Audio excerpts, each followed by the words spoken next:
Bueno, pues buenas tardes, Antonio Escotado, filósofo, escritor, profesor, pensador, psiconauta.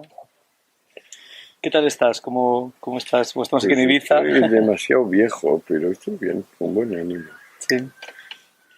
¿Qué tal has pasado? Estoy preguntando siempre esto últimamente. ¿Qué tal has pasado el confinamiento y cómo estás Pues pasando estos tiempos? Como una lesión, o sea, se me ha impedido la libertad de movimiento, que es la más elemental. Me he tomado muy mal. Y más aún si simplemente parece que soy del grupo de riesgo. ¡Qué tontería! Y estás pasando una temporada ahora en Ibiza, ¿verdad? Me voy a quedar aquí si puedo. Sí. Bueno, pues vamos a empezar un poco repasando tu biografía. Entonces, Creo que perderemos el tiempo repasando mi biografía, pero ya tú.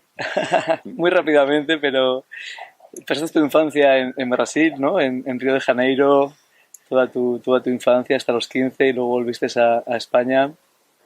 ¿Cómo fue esa vuelta de Río a la España de la dictadura? Traumática. Sí. Traumática. Me convirtió en enemigo eterno del ejército y de los confesionarios.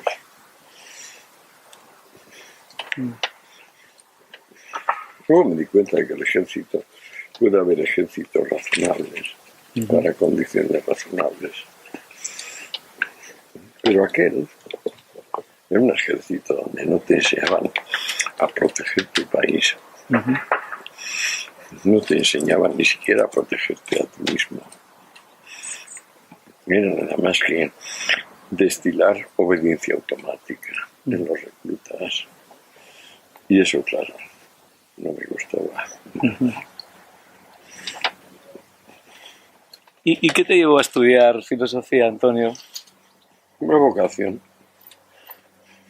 Pensé que era lo idóneo que una persona amase el saber de lo que quiere decir filosofía. Una vez que me enteré del significado de la palabra, claro. Que no, seguro que tardé, pero ni me acuerdo de cuándo me enteré. Seguro que tú tampoco. ¿O sí? Yo, por los 17 o así, empecé como a familiarizarme un poco. Y después, cuando acabaste la universidad, ya empezaste como a publicar tus primeras obras y, curiosamente, tu primera obra ya que publicaste en el 67, Alucinógenos y Mundo Habitual, en la revista de Occidente, ¿no? Ya tenías este interés, ¿no? por el tema de los psicodélicos. Qué precoz, ¿no? Qué precoz. ¿Qué te llevó a interesarte por este tema de los estados ampliados de conciencia, los psicodélicos? Ahí lo cuento en estos artículos, en los artículos y libros de Huxley, fundamentalmente. Y los datos que había entonces me interesaban mucho. Yo estaba estudiando, como te dije, 2 años de especialidad de psicología. Se hablaba mucho y bien de la como un instrumento de autoanálisis y también de sondeo de arquetipos, inconsciente colectivo. Bueno, son cosas que siguen vigentes. Con el Parkinson luego resulta que lo lleno y me tiembla. Pues no me da la gana. Tanto bloqueo de mierda. Paso y ya está. Y entonces, en esa misma época fue cuando tuviste tu primera experiencia psicodélica, ¿verdad? Hombre, siempre he intentado y que decir y hacer sean, en mi caso, inseparables. Si me dije que era interesante, pues me puse a buscarlo, claro. Me aparecieron 3 pastillas, como de milagro, de unos norteamericanos que estaban en Torrejón. Se las compré a un precio alto. Ahí empezó mi aventura. ¿Cómo fue aquella primera experiencia que tuviste? Sería una indigestión contarle a lo esencial. porque lo esencial fue que mi mujer, que no estaba previsto que lo tomase, lo tomara. Entonces interrumpió todo lo que habíamos preparado.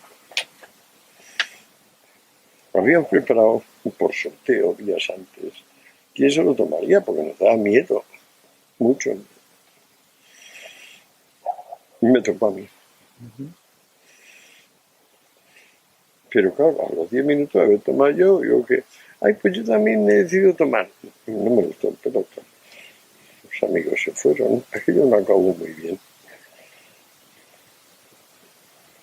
Pues porque se había roto, digamos, el esquema de lo que habíamos pensado, ¿no?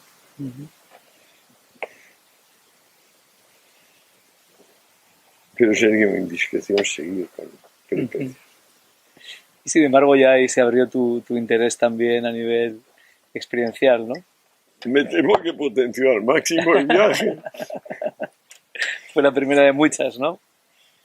Pues sí que fueron unas cuantas. No quiero jactarme ni presumir de nada.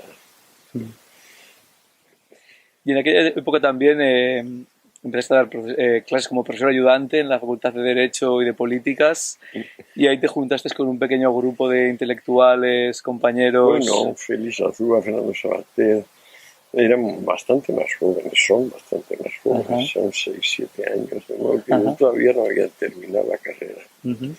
Cuando Santiago Noriega y yo, y Eugenio Trías, sí la habíamos o acabábamos de terminar y empezábamos a dar seminarios correlativos a nuestras clases de práctica, pues las prácticas eran prácticas, pero preguntarle al alumnado qué había aprendido esa semana, ¿no? Nada más.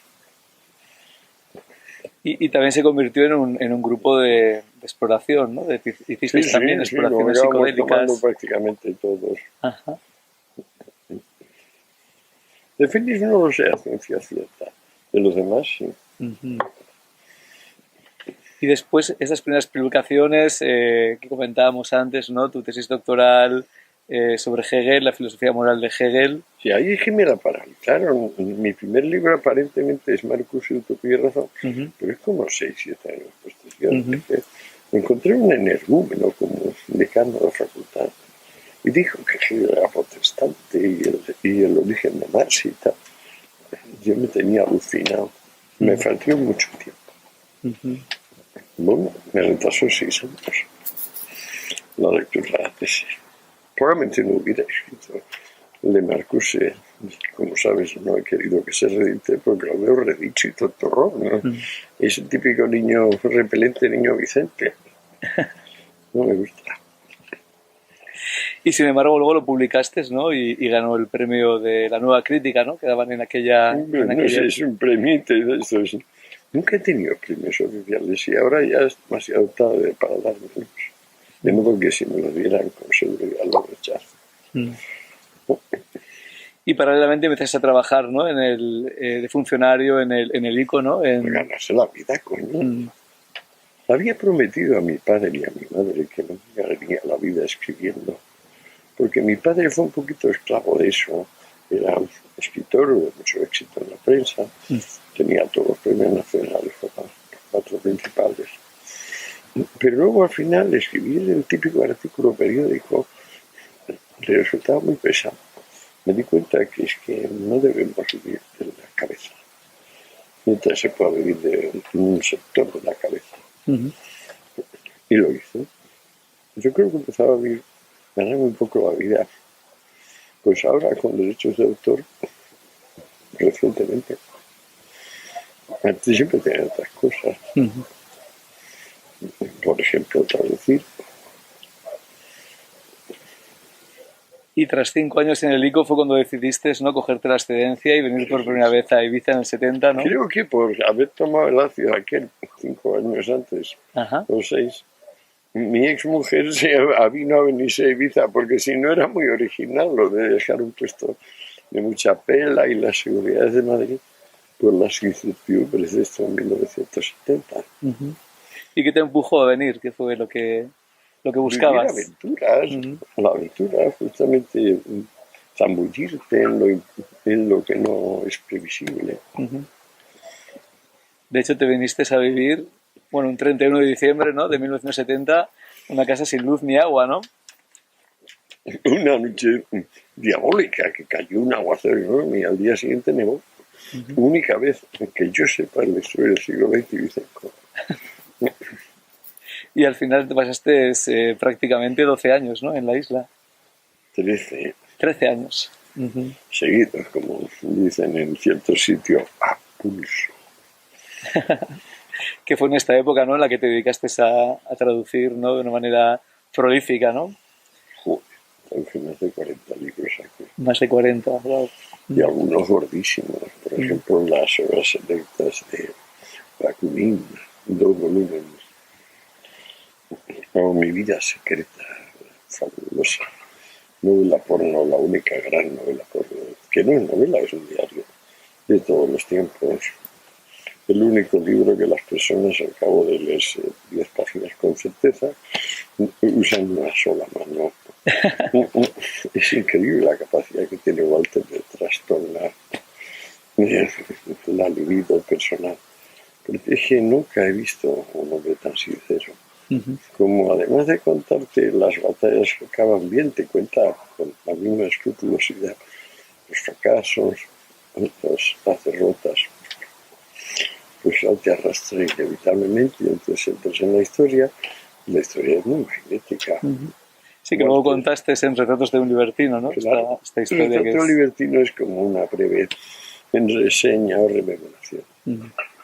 Con Walter, el anónimo victoriano, que cuenta con pelos y señales experiencias con un poco más de 2.000 mujeres. Wow. ¿Y cómo fue tu experiencia en la isla en general? ¿Cómo dirías que viviste aquellos años? 13, dices. Sí, bueno, tu experiencia con esta vida más alternativa, en búsqueda de la libertad, quizás. Pues y de esta libertad. Que resuma mi periodo de Vicenco. Brevemente, ¿no? No, es que no sé, si quieres lo intento. Sí. Pero no lo había pensado. ¿Qué saqué en claro del total de Ibiza? Pues ya me ves de vuelta.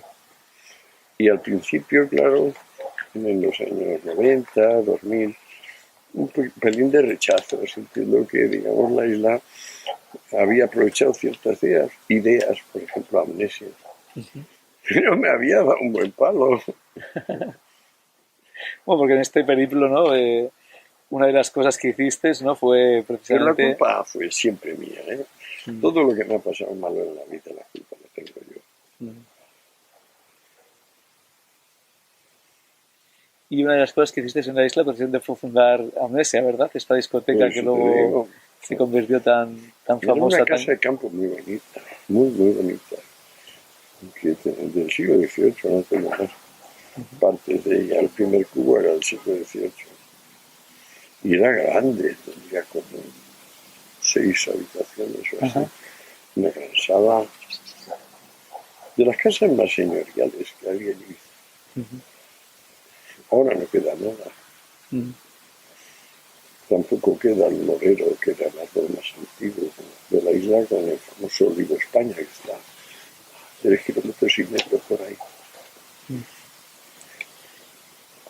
Que se dice que tiene 3.000 años al menos, el olivo. ¿Y qué te llevó a fundar Amnesia? ¿Cuál era la idea que te llevó a...? Pues bien, en la práctica que me cayó un dinerito porque mamá murió, yo soy hijo único, había muerto años antes mi padre. Calculé que el dinero siempre se pierde y que no tenía mal invertirlo en algo. Como acababa de cerrar el bar donde íbamos todos encantados de la vida, que es la tierra. Era el bar de Aileen, donde nos reuníamos todos y donde se ligaba también. Y entonces me di cuenta que si no me espabilaba, nos quedábamos sin ligar. Y cayó esa oportunidad, murió mamá, y esa coincidencia de fufa y lo demás desembocó en que supiera que había una pobre mujer llamada Fuencisla, digo pobre porque un ciudadano de la raza caló le había prometido hace años que le iba a montar allí un tablao flamenco. Efectivamente montó el tablao, pero nada más. Entonces él había quedado palabra una compra y tal. y pagar la opción de compra, pero eso ya no pasó. Y cuando yo conocí a Fuensalida estaba desesperada, quería vender aquello. Yo aparecí, le pregunté si estaba ligada por contrato, claro, que hubiera sido yo meter el dinero, si había un contrato o algo así, me dijo que no. Y allá que nos fuimos, Manolo y yo, con un capital inicial ridículo, creo que 1.000.000 de pesetas, quizá 10, no sé bien. El caso es que en 24 horas se enteró con varios amigos de Madrid y en 72 ya tenía 2 personas de Madrid que querían invertir desesperadamente. Eso aceleró los eventos, claro. Esas 2 personas acabaron comprándome una mesa. Una vive y otra no. Y el concepto era bien diferente, ¿no? La música que ponía y sí. Hemos invertido el 99% de la pela en equipo de hacer música. Teníamos una buena mesa de mezclas. Y lo suyo era hacer el caso tocando allí cada cual como podía. Yo creo no haber dado demasiado matabarra, pero de vez en cuando me subía y tocaba.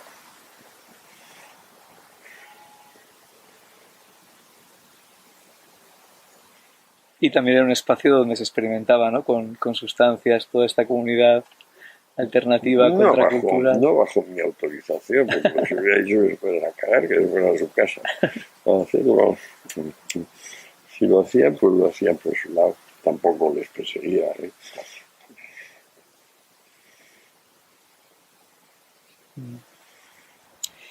Y también, estando en Ibiza, publicaste estos 2 libros, primero de Fisisapolis, después Realidad y Sustancia, ¿no? Donde exploras...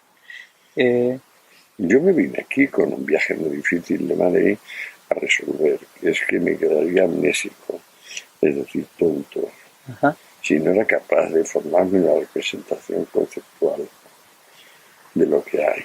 Mira tú qué barbaridad. Mira tú qué barbaridad. Esa es la espada, ¿no? Que me dejó el viaje de Madrid. De aquí me vine a estudiar. Y fui publicando en partes de Fisisapolis y la versión llamada de Sustancia, que en realidad es un libro que se llamaba, debería llamarse, como yo lo llamaba entonces, física, como no tendrás un matamoscas, es muy desagradable soportar a esa mosca. No tiene matamoscas. De realidad. Vale, dámelo que soy muy bueno.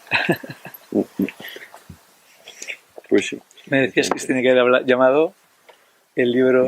No, física como sistema pedagógico. Piénsatelo 2 veces y verás que es muy razonable. Pero es que estaba yo influido entonces por el positivismo y llamarlo a la lógica, fundar la lógica en la física, aparte de una brutalidad, era llamar a tomar en cuenta lo físico en general, lo somático, el cuerpo.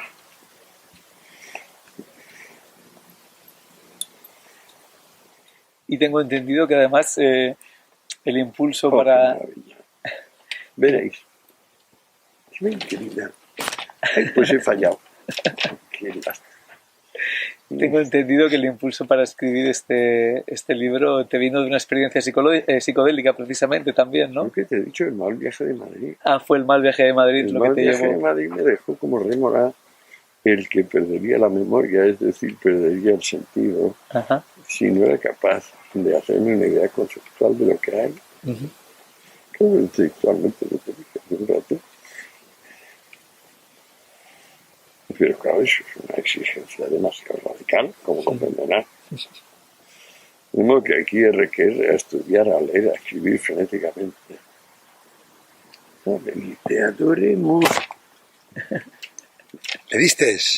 Claro que le di. No se va a librar ninguna más.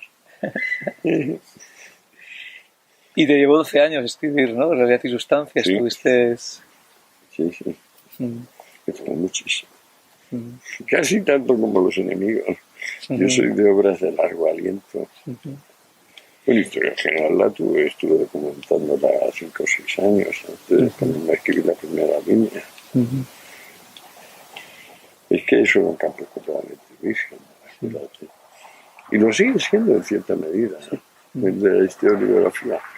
Yo esperaba que salieran justo a un tiempo que yo 2 o 3 libros más informados todavía, tipo Ajá. enciclopédico.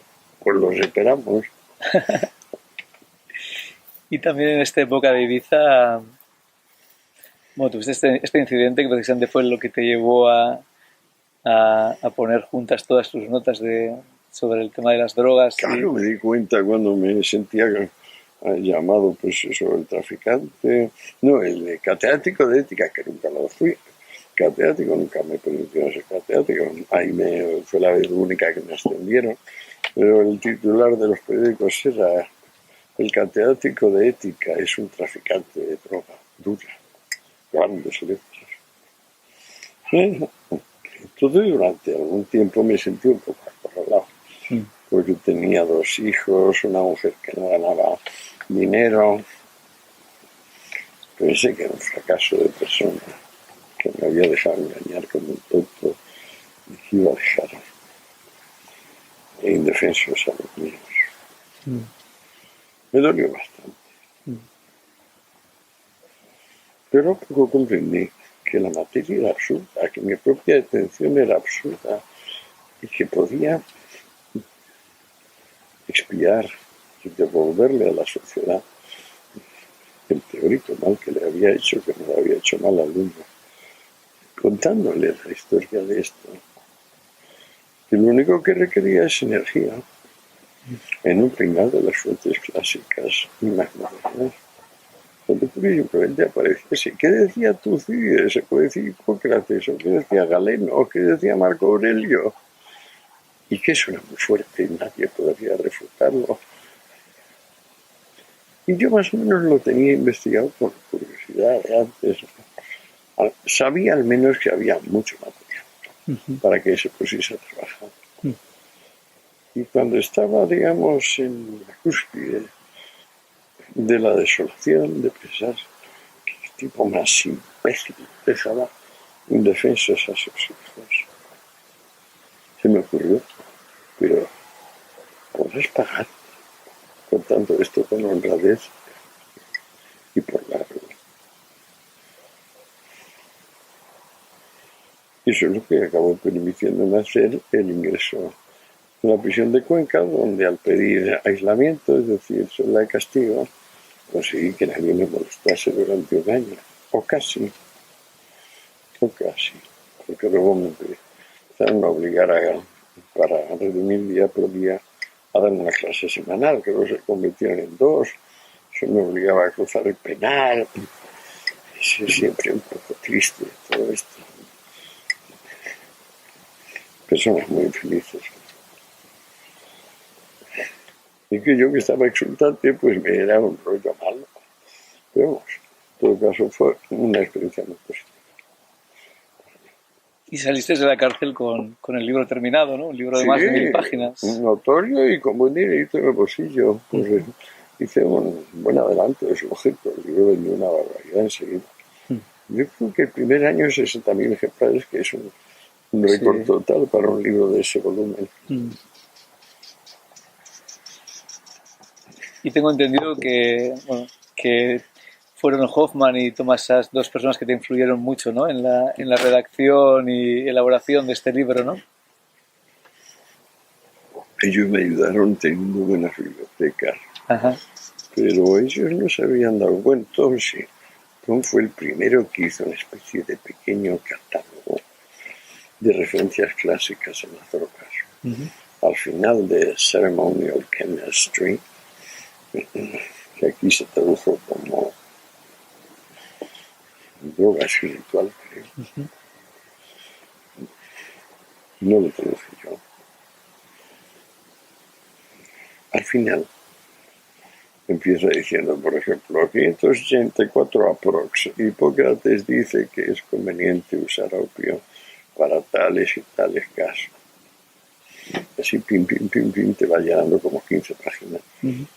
Eso me reafirmó en lo que yo ya recordaba en mis estudios de historia del pensamiento, es decir, que los griegos y los latinos no se habían callado en esta materia exactamente.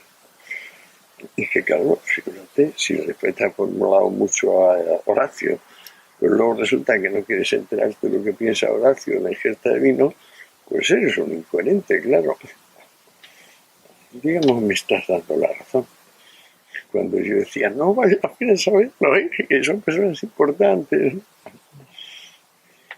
Mira lo que, con todo a mi favor, ¿qué pasa? Cada vez que bebo me acaba saliendo una gotita. ¿Todo eso por qué? Porque el temblorcito este hace que al beber no vuelvas con la precisión de vida. ¿Pero qué le vamos a hacer? Se me por el culo. ¿En qué estábamos? Estábamos en Historia General de las Drogas. En la breve cronología Tom, al final de Ceremonial Chemistry. Eso me orientó bastante. Porque luego Tom es que es un hombre cultísimo. Era un hombre cultísimo. Mucho más que Albert. Cultísimo. Muy, muy, muy trabajador. No vamos a que se despertaba y se ponía a trabajar. Como yo, si no le interrumpía algo, estaba estudiando todo el tiempo, sin excepción. Llegó a escribir muchísimas cosas. ¿Le tradujiste esas obras tú también, además? Sí, algunas las he traducido yo. Me hice muy amigo, qué risa. Estábamos en Cuenca también, pero no en la cárcel, mucho antes, en un congreso. Y un día, porque yo le dije que el que no tomaba vino tenía algún secreto grave que esconder, recordando una frase de Baudelaire, se mosqueó mucho y se empezó a ver gin tonics y whisky. Que de poco se muere, de verdad. Vino un conocido periodista entonces del País a hacer una entrevista a Tom. Y él decidió nadar en el suelo de las piedras esas de la plaza central de Cuenca. Son unas piedras súper alisadas por miles de años que han pasado. Hay cosas, y le había dado por nadar sobre la piedra ante mi estupor, yo negando que el fotógrafo haga fotos de semejante momento que no era nada adecuado. Y la mujer dijo, tuvo 2 días medios de vida muerta. Pero esto también demuestra cómo era, ¿sabes? Qué coraje le echaba a la vida. Ya cuando se recobró 2 días después me dijo, ¿y qué te cuesta, Antonio? Que no he bebido porque siempre me has sentado mal. Digo, tú eres más valiente que sí te sientas. Pues me han dicho que se ha muerto cayéndose por la escalera. Tomás. Sí, sí. Ahí en su casa, de Syracuse. Y volviendo un poco a la historia general de las drogas, lo comparas con una cruzada, ¿no? Toda la prohibición. Pero además explícitamente, y se plantea así. Los primeros cruzados se llaman así, Crusaders, y más concretamente Moral Crusaders.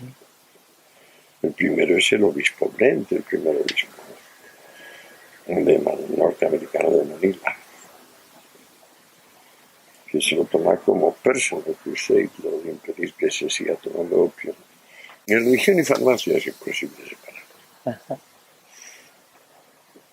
Se ve con los misterios de Leucis, que es el prototipo, claro, pero también con los báquicos, ¿no?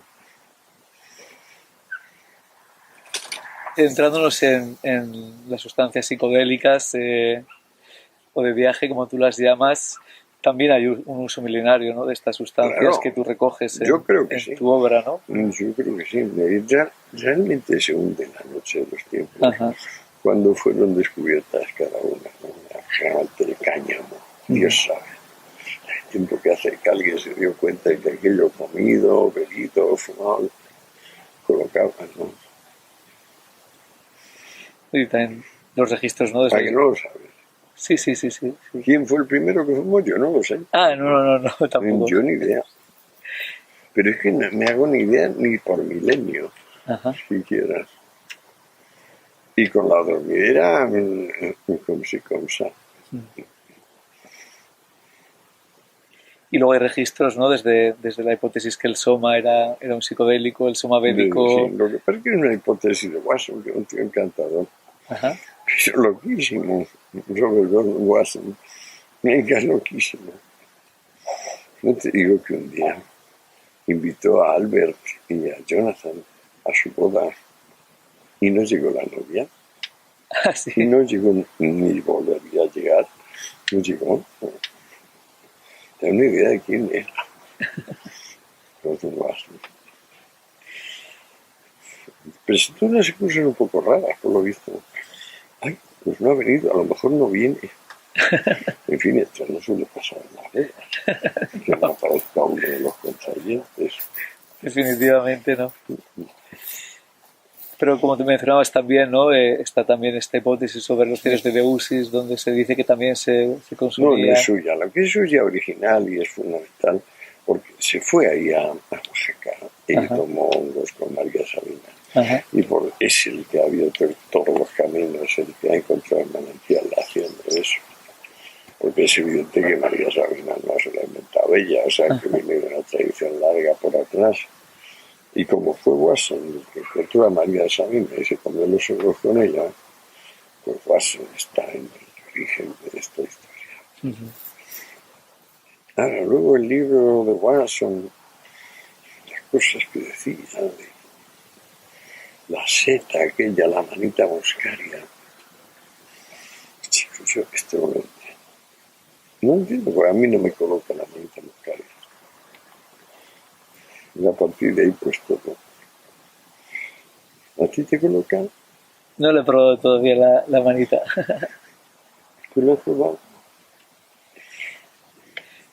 Pues digamos que hay este registro, ¿no? Desde los usos precolombinos en América Central, el uso en los misterios de Eleusis No, pero lo misterioso es el hongo conezuelo, que eso lo tenemos muy bien documentado y estudiado. Ajá. No tiene nada que ver con la seta marita moscaria, la cabra, Watson. La seta marita moscaria es un alcaloide de canapsipirina. Y el alcaloide del cornezuelo es posiblemente el más complejo existente. Vaya, hombre, te voy a levantar. Más de 30 alcaloides del cornezuelo. Y algunos que son los que se van con el agua hidrosoluble, terriblemente venenosos. Terriblemente venenosos. Como que siempre ha sido un asunto de mírame y no me toques, pero mírame. Uy, qué bueno. Y además más cerca. Y también hablas en tu libro, ¿no? de estos dos modelos, ¿no? De esta institución religiosa fundamental del sacrificio, en el que separa este modelo expiatorio del modelo del banquete Creo que es sacramental. una de mis ideas menos débiles, la diferencia de modelo A y B. ¿Sí? El modelo paranco y el modelo comulgante, ¿no? El modelo paranoico desemboca en el chivo expiatorio y el otro desemboca en la ingesta colectiva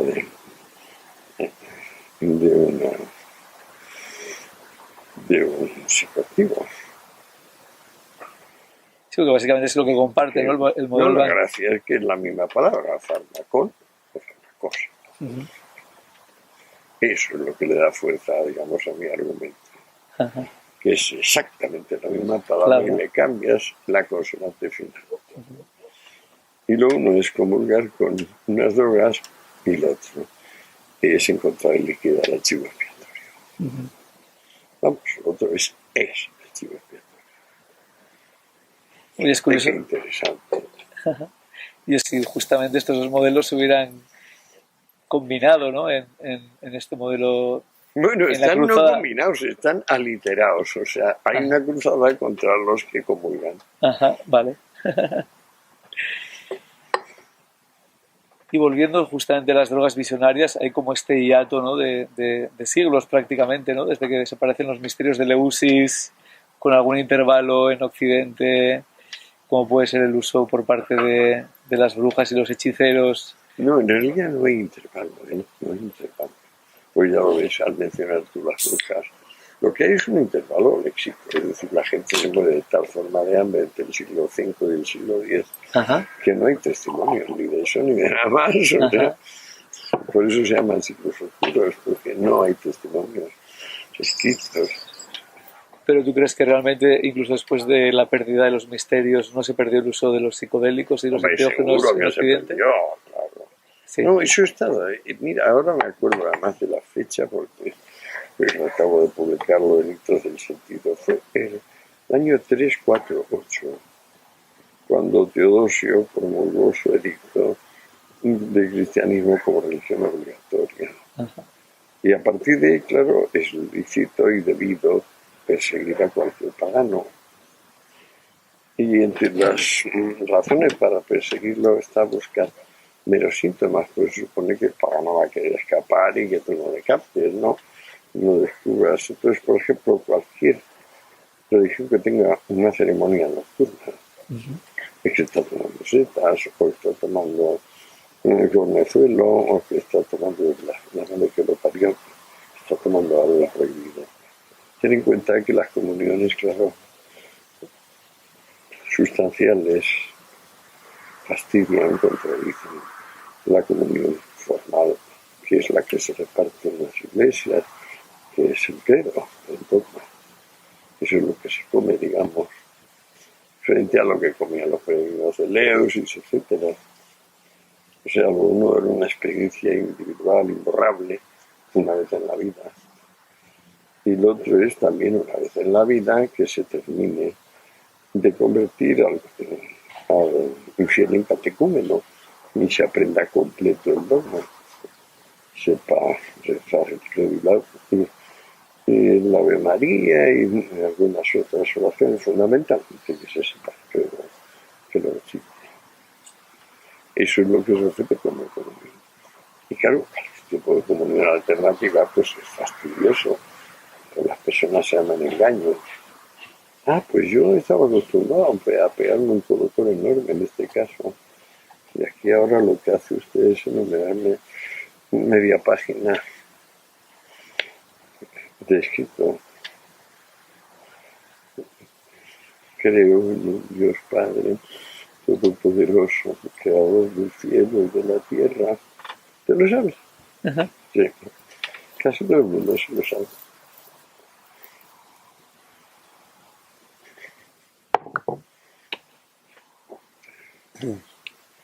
Por otra parte, ya sabes que a mí me apasiona la ontología y la filosofía en sentido técnico. Oh, qué bonito. De modo que para mí el Padre, el Hijo y el Espíritu Santo forman un concepto maravillosamente armonioso de Trinidad, que trasladado al ámbito de la sociedad civil se torna luminoso y muy interesante. Ahora planteado como milagro, misterio y tal. En fin, que le guste tenerlo así, que lo tenga así.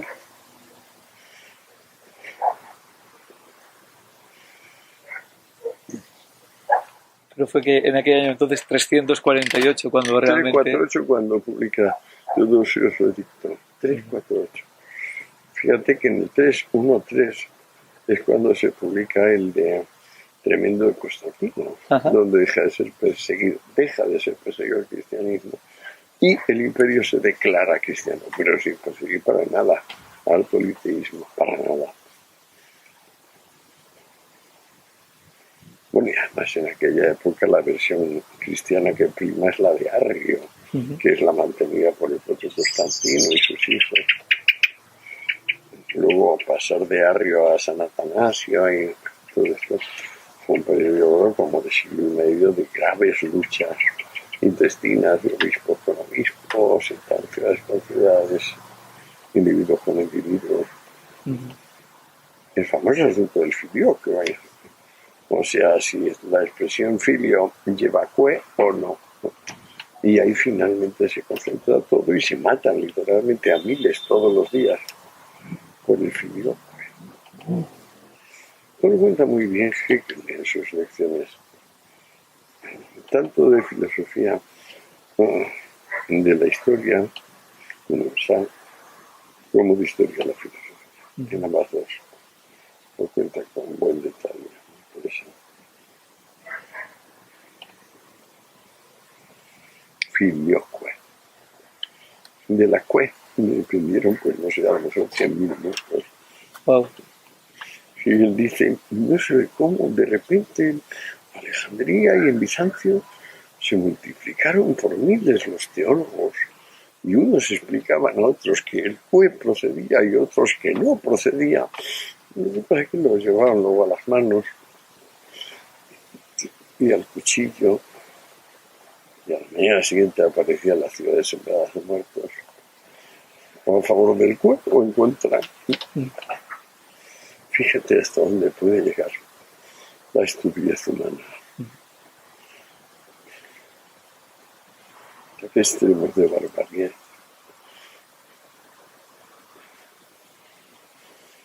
Si seguimos un poco con la historia, en particular de las nuevas visionarias que sigues también en tu obra, luego a finales de del siglo XIX es cuando comienzan a extraer los alcaloides, ¿no? Primero Hombre, eso del además era peyote. poder transportarlos, almacenarlos en masa. Ajá. O sea, los alcaloides fueron un salto, pues no sé, como pasar de la máquina de escribir Remington o Olivetti al PC personal. Así. En materia química, claro. Y particularmente, justamente, bueno, están otros alcaloides estimulantes, de drogas de paz, pero si nos centramos en los visionarios, permitieron retomar o iniciar la investigación científica de estas sustancias, ¿no? Finales del siglo XIX, principios del XX y sobre todo a partir del descubrimiento del LSD por parte de Hoffman, ¿no? Como que hay un nuevo renacimiento psicodélico, ¿no? Verdaderamente. Con Albert de repente se empieza a contar en nanounidades. O sea, estamos hablando de gamas, de millonésimas de gramos. Y eso es el salto cuántico de la física orgánica moderna. Hay que atribuírselo entero a él, porque suyo es. Luego ya se han descubierto muchas más sustancias activas a esos niveles, por ejemplo los fentanilos, que son análogos de opiáceos, que también funcionan por millonésimas. Es asombroso. Una droga que si la ves, ya estás tomándote una sobredosis. Sí ves lo que te estás tomando. Qué salvaje. Bueno, exagero, ¿eh? Yo he visto lo que tomaba y no era una sobredosis, pero sí una dosis muy alta, Ajá. digamos 1.000 o 500 gramos. Y eran pequeñas motas. Mejor dicho, 3, 4 motas juntas. O no juntas, dispersas por ahí. Como las que veo ahora en la mesa. ¿Y qué rol sientes que jugó el descubrimiento del LSD, no ya solo en el movimiento psicodélico, pero en el siglo XX? ¿Qué importancia le atribuyes? ¿De qué rol y qué importancia no es lo mismo? Me obligas a pensarlo.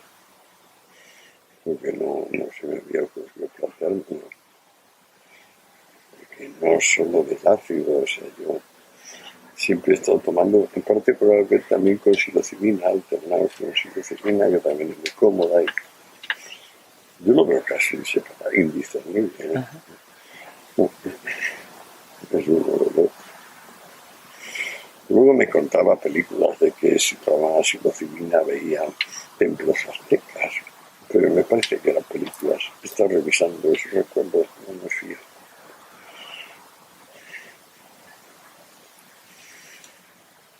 ¿A ti qué, Iker, Cuando tú eres socio, ¿cuál es la sensación dominante? ¿Qué es lo que tienes en la conciencia en primer término? Es una buena pregunta. La verdad es que no me lo había preguntado nunca tampoco. ¿Dices en relación a la psilocibina o como sustancia como tal? Si lo divina ácido, ayahuasca, lo que quieras. En la familia visionaria. Pues es una buena pregunta. Es muy buena y me sorprende que, claro, como no te lo has hecho, la respuesta también es muy buena, muy sencilla. Comprende cuál es la conciencia dominante cuando estás bajo el efecto de una cosa de estas. Caray, todo esto es verdad. Esto que yo estoy sintiendo y pensando, esto es más verdad que normalmente. Esta es la conciencia dominante. Todo el campo de introspectivo que adquieres grande, no hay forma de, como si fuera el sol y quisieras apartarte de su luz, pero no hay sombra suficiente. Tienes que tragarte lo que sea. A veces es muy agradable y a veces no. Ahí es donde le veo el fruto y el beneficio. Ahí es donde al menos a mí me ha cambiado la vida.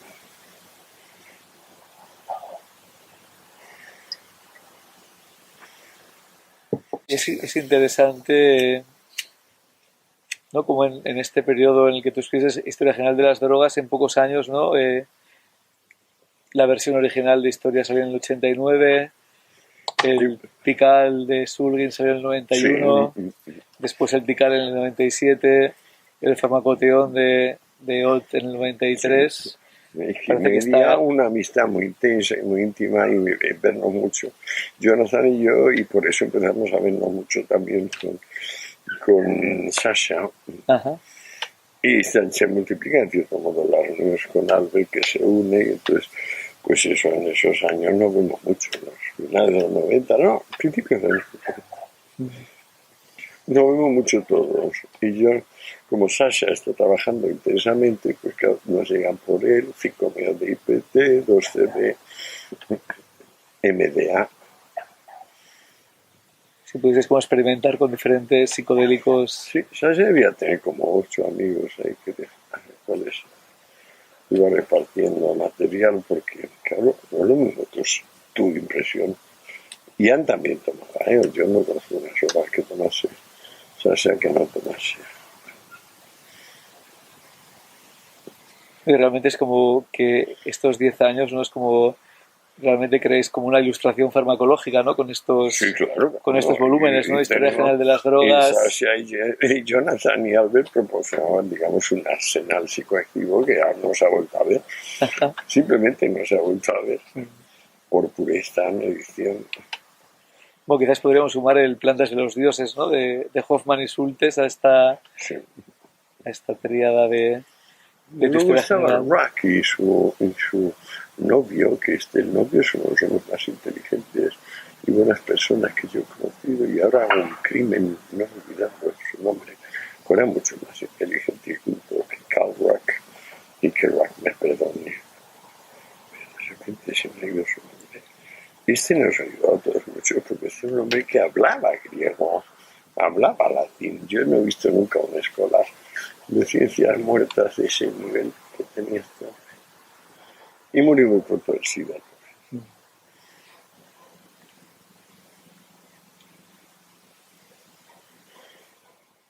Y después de publicar la historia, además también fuiste de las primeras personas, si no la primera, que empezó a organizar congresos Claro, de la rama de los psicodélicos. fue muy gracioso porque luego resultó que hubo un éxito popular inmediato, que batimos récords, y como era un sponsor, un bancario el que tenía los cursos del Escorial, yo creo que el Banco Santander, pues claro, el Banco Santander encantado de que la matrícula del curso no fueran 25 sino 400. Y la verdad es que nos quedamos sin aulas. Se planteó un auténtico problema físico Una vez que vino por curiosidad Aranguren, ¿te acuerdas el pensador español? Porque no pudo llegar a nosotros físicamente por la inmensa cantidad de personas que había sentadas en los pasillos, acomodadas unas encima de otras.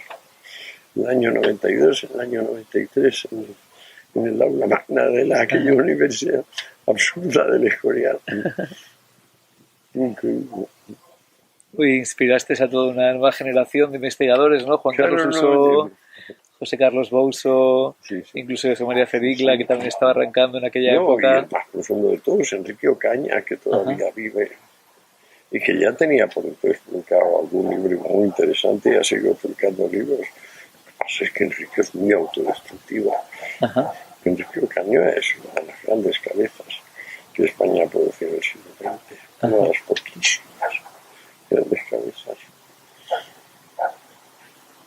Y también me contó Fernando Pardo que tú inspiraste, ¿no?, la colección de psicodélicos donde se publicó el farmacoteón, Bueno, algún libro de de Hoffman. alguna manera. Está muy bien. Y es muy coqueto el cenicero, ¿eh? Casi parece como de viaje en casa de María Sabina o así. Bueno, y otra persona que ha influido mucho en tu trabajo es Junger también, ¿no? Sí, pero hemos hablado mucho menos. Más hubiera yo querido hablar con este hombre. Pero sí, claro que sí. Algunas horas sí. Me llamó la atención que justamente la editorial que has fundado para recopilar toda tu obra le has llamado La Emboscadura, ¿no? Como el libro de... Bueno, es que eso es un libro, ¿tú lo conoces? Sí. Qué maravilla. Qué canto a la paz, qué cosa más educa. Terminando los años 40 con aquella catándula que fue la guerra mundial, ese canto a la paz y a la fraternidad y el famoso concepto de persona singular, soberana. Y decir, y que no tema el individuo. Parece una época donde el hombre se ha convertido en máquina, en masa, como preconizan diferentes y estúpidos profetas. Una persona singular, soberana, detiene un ejército ella sola. Y acababa de enterarme yo de que decía eso y sucedió lo de Tiananmen. ¿Te acuerdas? Aquel que se plantó ante los tanques y los paró. ¿Tú sabes lo que le pasó a aquel luego? Me parece como que este concepto te ha influido profundamente también a ti, ¿no? Hombre, a mí me confirmó en esa confianza en la libertad que me llevó a llevar una vida bastante distinta a los demás, porque claro, al otorgarme libertad, pues tenía que otorgársela para empezar a mis hijos, a mi familia, a mi esposa. Y aquello en ciertos momentos, claro, era muy fuerte, muy fuerte.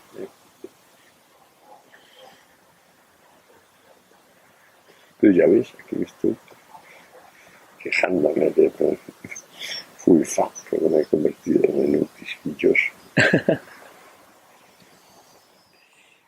Y también, revisando la obra de Junger, me fijé que hay un paralelismo, ¿no?, entre su libro de acercamientos, drogas y ebriedad y tu libro Aprendiendo de las drogas, ¿no? Muchísimo. Lo que pasa es que él ha sido muy explícito por un lado y luego tampoco ha sido tan explícito. Porque lo ha ido contando en diferentes libros, Viaje a Rhodes, bajo los acantilados del mármol y tal. Yo en cambio lo agrupé todo en Aprendiendo y cortito. Sí, más sistemático, ¿no? Sustancia, claro. historia, efectos subjetivos. Él no tenía pensada la materia en plan, digamos, organizado, escolas y tal, como yo acabé organizándola. Para empezar, yo tenía la secuencia histórica ya muy densificada, la misma que me dio Tom Sastre, que decíamos, pero muy densificada, o sea, de 1.500 páginas, que no es lo mismo que 2.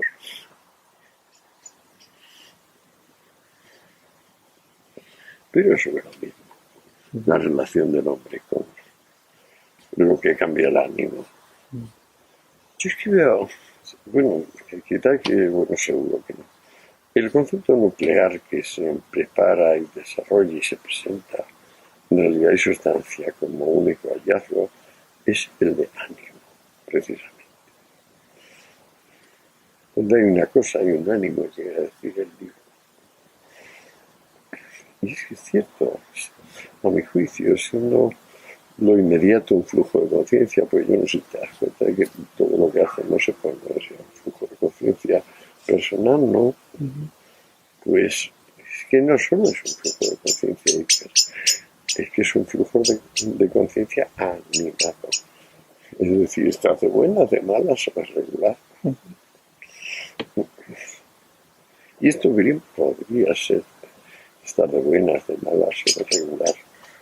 Una especie de resonancia de todo el mundo objetivo en el interior de cada subjetividad, que es lo que plantea el tratado.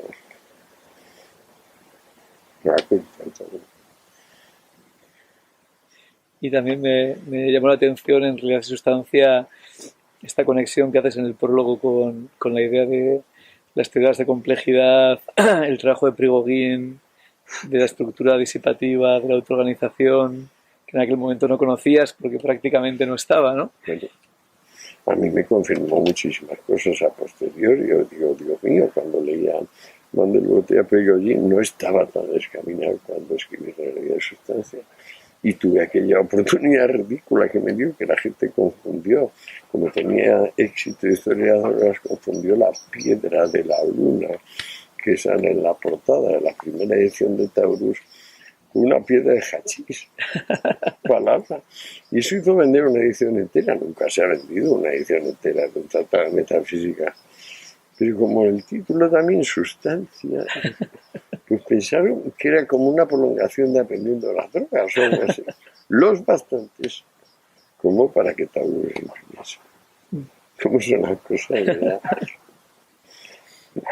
Entonces, como ya había leído a Prigogine y a Mandelbrot, cambié el libro de arriba abajo. La primera versión y la segunda son radicalmente, bueno, radicalmente no, porque se mantiene el descubrimiento del ánimo, pero tremendamente diferentes.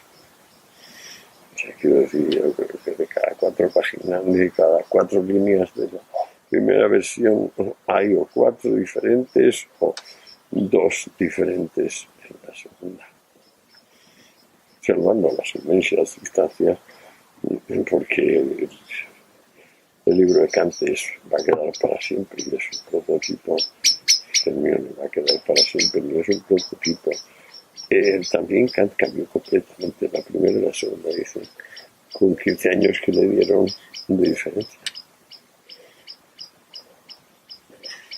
Y luego pudiste también profundizar en estas ideas de complejidad. Bueno, ya me dediqué, ya en lo sucesivo me dediqué solamente a la parte de la complejidad que llamamos consecuencias imprevistas de la acción, que es en lo que luego está otro rato.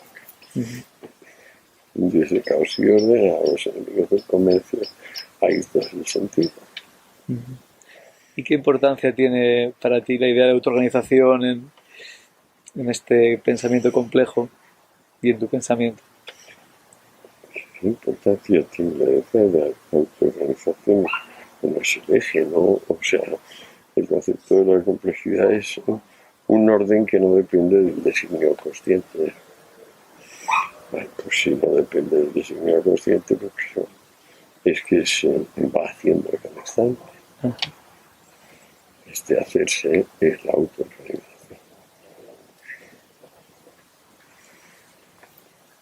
Lo que pasa es que puedes hablar de la autoorganización en abstracto y a priori, o puedes hablar de ella a posteriori y con pormenores.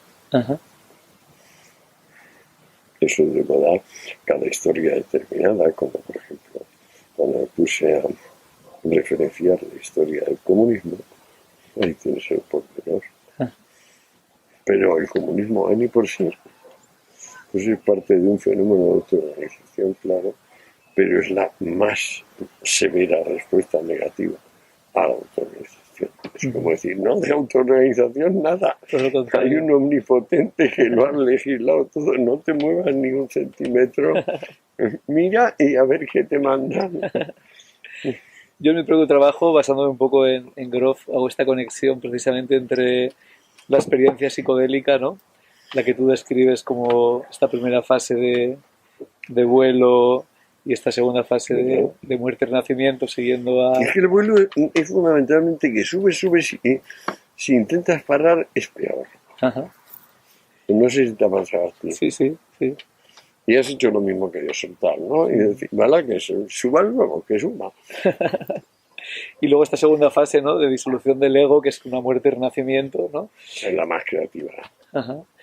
Pues justamente, ¿no? Esta idea, Groff No, la aplica a la idea de sí. estructura disipativa y autoorganización. Qué bien. ¿Qué opinas de esta No lo comparación? sabía, pero le felicito.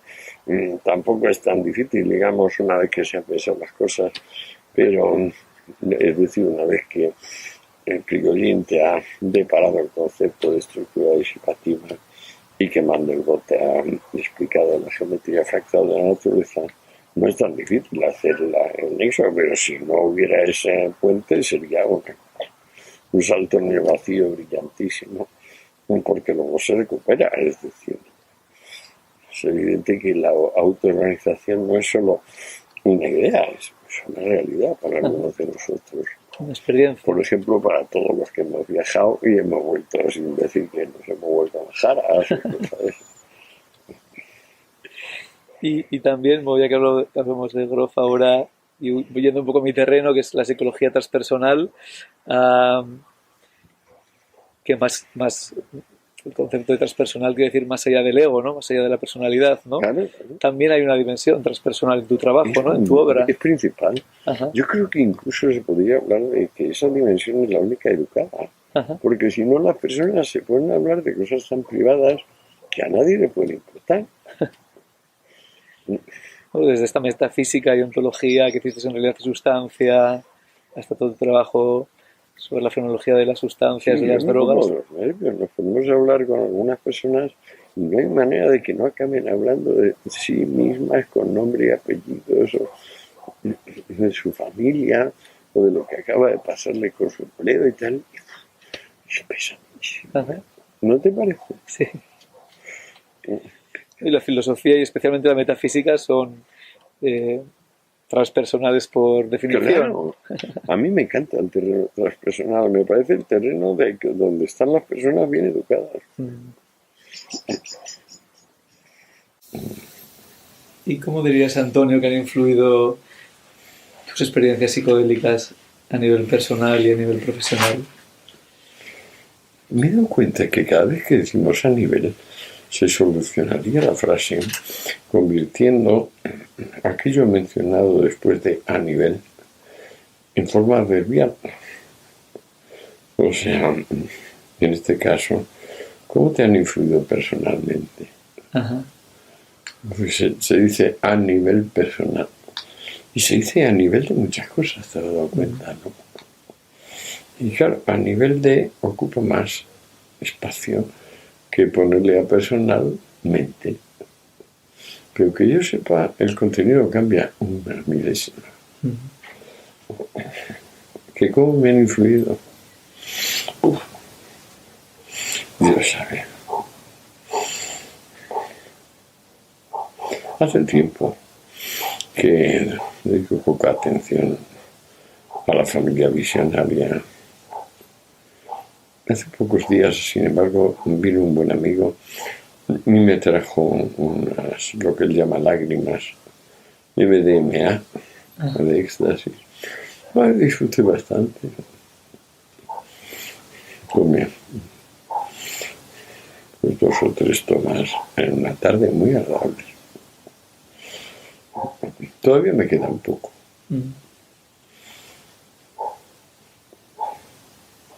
Que trajo mucho. Y según es muy pura, a mí me parece que sí. Son cristales duros, muy duros.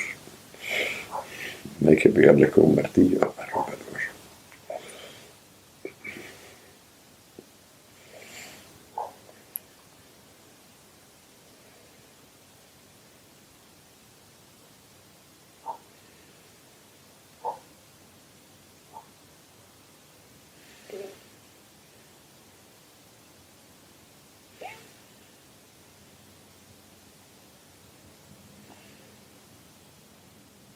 Esto es una pregunta.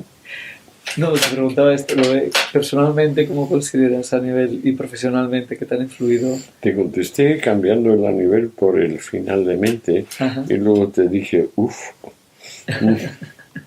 Es una pregunta difícil. no, prolija y difusa.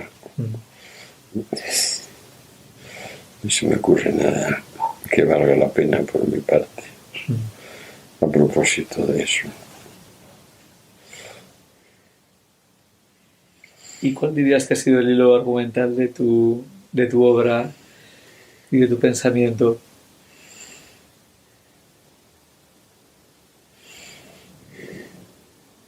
Buscarme a mí mismo.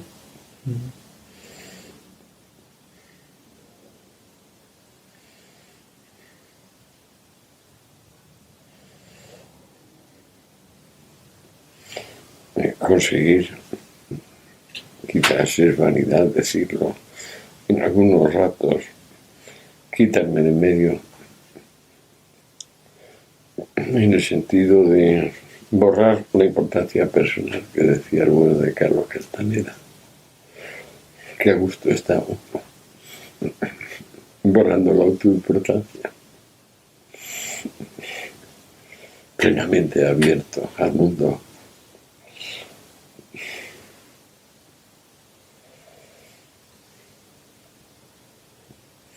Quizá las personas que se siguen prestando importancia es que tienen un déficit de reconocimiento. Porque es cierto que la conciencia de sí es para sí, solamente en la medida en que es conciencia de sí para otra conciencia. Como dice el famoso capítulo 4 de la Fórmula del Espíritu, así empieza. Es una proposición luminosa, a la cual ninguna apostilla da otra cosa más que enturbiarlo. Pasemos de tema. También una de tus últimas obras como que resume un poco como una de estas líneas, ¿no? Que sería como frente al miedo y... Decía, pero fíjate que Frente al miedo no es una obra mía, es una obra de Guillermo Herranz, que es un gran amigo, ha sido editor de muchos libros y ha tenido la amabilidad de hacer esa antología. Y se la ha hecho él. Entonces, bueno, se lo agradezco muchísimo, pero figúrate, cubre un lapso de mi vida tan amplio, a lo mejor 40 años, que para mí es desconcertante sobre todo por la unidad temática. Entonces me preguntaba cuál ha sido la constante y yo te contestaba con lo de conocerme a mí mismo y en algunos momentos buenos quitarme de medio, en el sentido de borrar la autoimportancia. ¿Y nos puedes hablar un poco de tu última obra, de Los hitos del sentido? Pues lo que cuento que es que me tocó hacerlo en una casa donde padecemos frecuentemente cortes de luz y entonces me obliga a renombrar los documentos. Y había documentos que tenían tantos y que me temo que me he equivocado, como por ejemplo tenía 5 y he leído 4.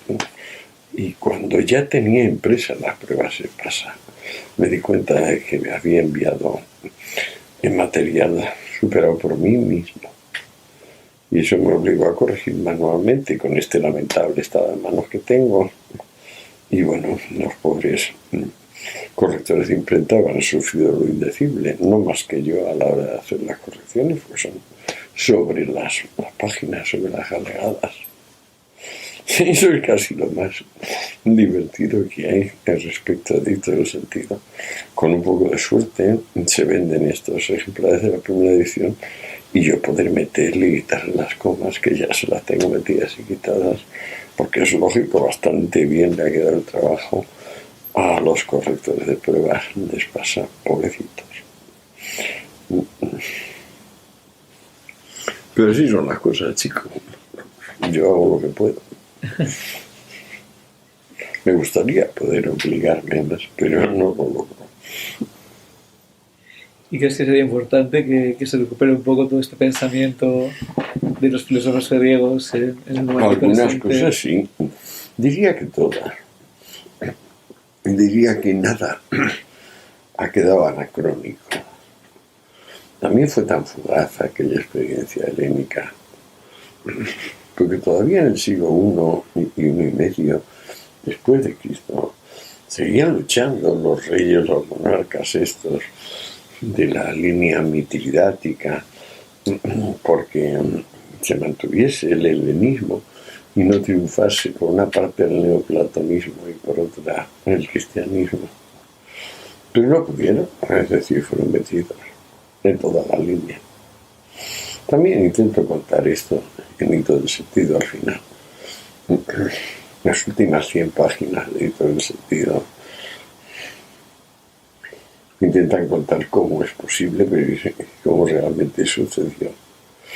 Que primero el platonismo se convirtiera en neoplatonismo, que es una no filosofía. Porque el botín no sabía ni escribir. Si no llega a ser Porfirio, lo nombre gran talento, que decidió poner por escrito las incoherencias de este hombre. Probablemente no hubiera pasado la historia universal. Pero como preconizaba esto de dejar el más acá y vayámonos a otro mundo, la trascendencia, y en aquel momento había tales barbaridades, se pasaba tal hambre, había tales guerras, que oír la palabra de desviad vuestro flujo de conciencia, no os quedéis aquí, cambiad, vamos a donde sea, pero aquí no. Eso fue una de las líneas. La otra pues era Saulo de Tarso, San Pablo, diciendo que estamos mucho mejor en el cielo. Ahora portaos bien, porque si no vais al infierno. Había tanto personal dispuesto a escuchar esto que se vuelve a talar. Por no decir que lo sigue llevándoselo. Pero con certeza un libro como Hito del Sentido no se hubiera podido publicar a partir del dicto de Teodosio. Vamos, lo habrían quemado ya el autor con ello, con el libro ipso facto. Y desde entonces en adelante, ya te cuento, hasta la apoteosis del sobre el desprecio del mundo, de conspectum mundi, que se puede considerar el arco de Bóveda de la Alta Edad Media, donde ya pasa a otoño o Baja Edad Media, de conspectum mundi. Pues claro, ya es dogma de fe que el que de alguna manera soporte esta mesa de madera, esta cerveza, este sentimiento que yo ahora tengo en el pie derecho, pues, está incumpliendo la regla de poner su corazón y su pensamiento donde corresponde, que no es a él, que es en el desprecio de todo lo físico. Sentirse manchado por la realidad sensible. Estamos hablando de 1000 años después.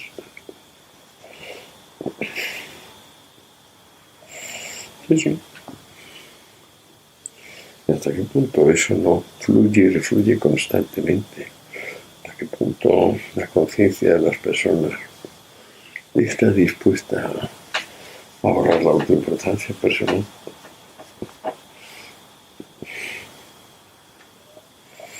Tú como terapeuta pues tendrás experiencias constantes de esto. Prácticamente todo el rato. Yo diría que no hay otro origen del paciente que este.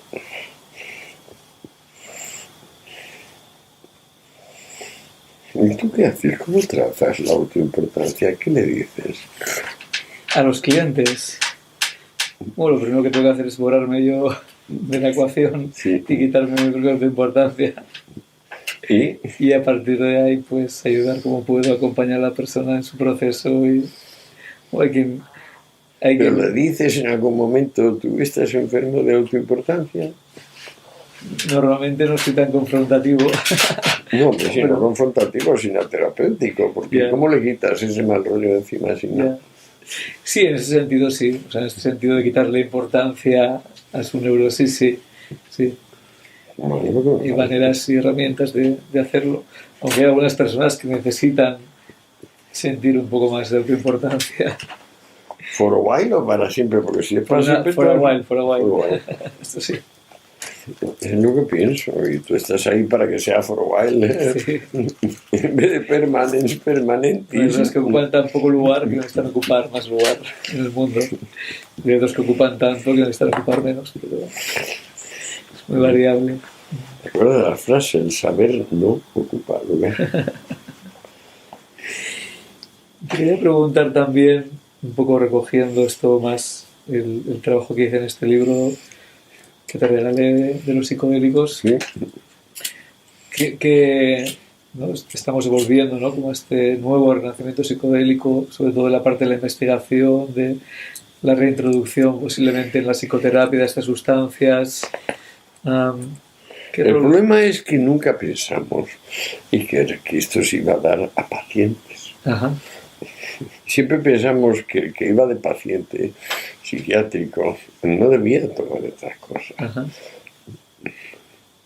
Y luego hay personajes inefables, que también me he leído esa parte de tu libro, como no por razones personales, por amistad de hace mucho, y porque es un personaje que me fascina, el de Amanda Fielding. Qué risa, perdón. Qué personaje que se trepa, ¿no? Yo no sé si una o dos veces, una seguro. Dos. Dos, ¿no? Fíjate. ¿Y qué te ha parecido?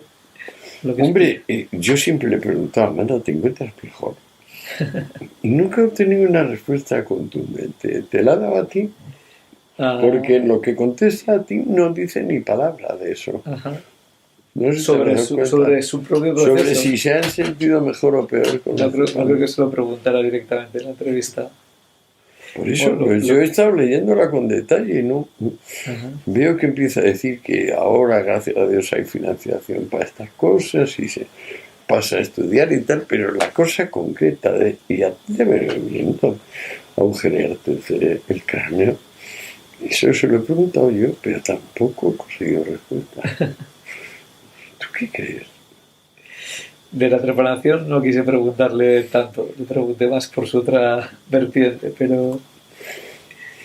¿No te interesa saber si le sentó bien o mal? Bueno, ella me dijo, pero creo que no lo incluí en la entrevista, que es como un cambio muy sutil que ella empezó a notar a partir de ahí.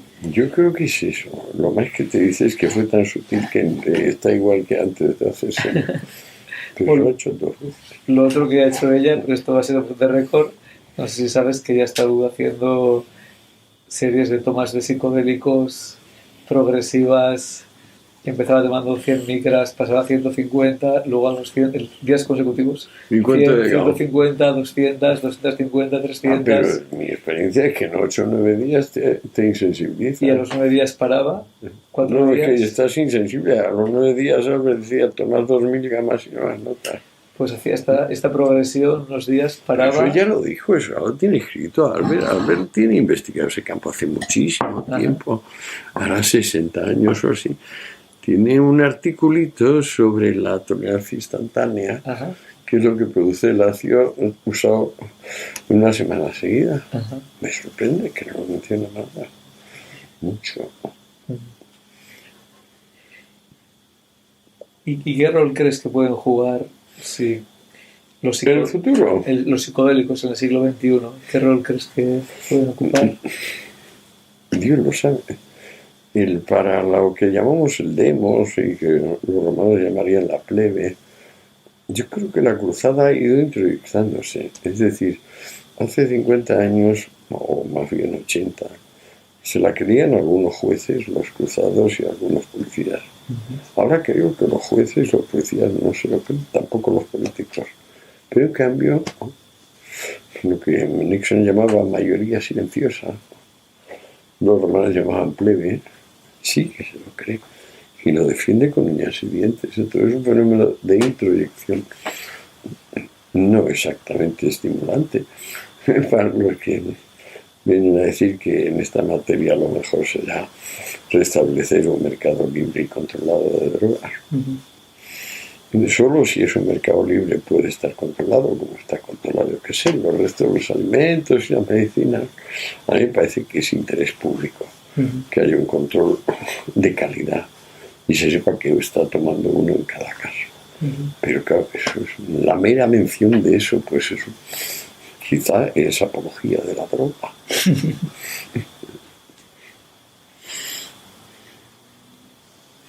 En Argentina la mera mención de eso hizo que el presidente de la República, entonces el Menem, sancionase la iniciativa de un juez federal incoando una orden de busca y captura.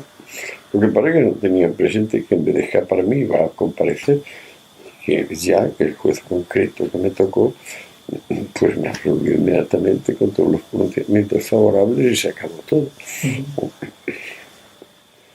Porque no vio delito en decir, mire, yo creo que un mercado libre es la única garantía de controles de calidad y que esto es el verdadero interés público. Lo sigo pensando, claro. Porque los que dicen, no, esto es poner la droga, pero sí que la droga está hace mucho tiempo puesta y propagandeada y fomentada por su prohibición. Si quitamos la prohibición, si derogamos la prohibición, pasará como con todas las demás drogas, que en vez de subir exponencialmente el consumo, al cortarse el interés de lo prohibido y el lucro y otra serie de beneficios colaterales, no porque lo piense yo que va a pasar, no, Historia General de las Drogas es un catálogo, no de qué pasaría así, sino de qué pasó cuando. Por ejemplo, la heroína fue durante 50 años una droga de venta libre, con un prospecto falaz, que te decía que no generaba hábito. Sin embargo, nunca se formó una población significativa de usuarios. Bayer vendió toneladas en Oriente, Occidente, en África. No hubo el menor problema. El primer problema viene cuando hay una ley en América castigando con pena de muerte al que trafique con heroína, la ley Box del 56. Obedeciendo esa ley aparece el primer yonki, William Burroughs. Y luego John Coltrane, y Charlie Parker, y Billie Holiday, el grupo aquel que está muy vinculado al trotar la calle de Burroughs, y tal Albert Trotsky, que también escribió por esos tiempos una novelita de estas de trotacalles en busca del chute. Lo que no tiene es la bondad de decir que hace 15 años eso estaba en la farmacia de venta libre. Nadie trotaba la calle.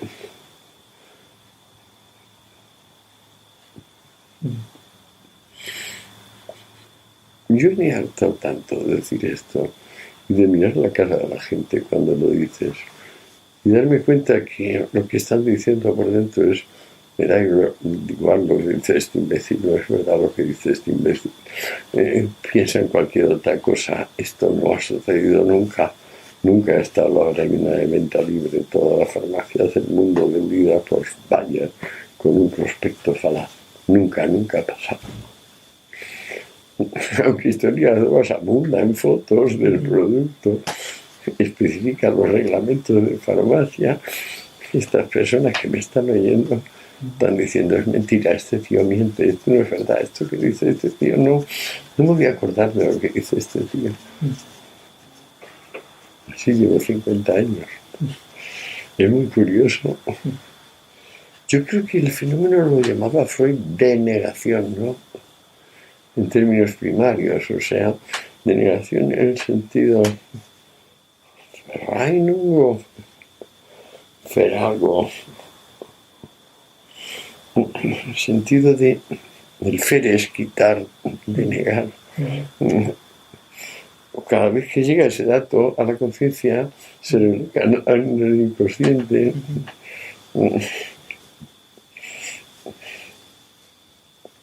Creo que Freud lo describe como el principal mecanismo del superyo, ¿no? De la conciencia moral. La denegación.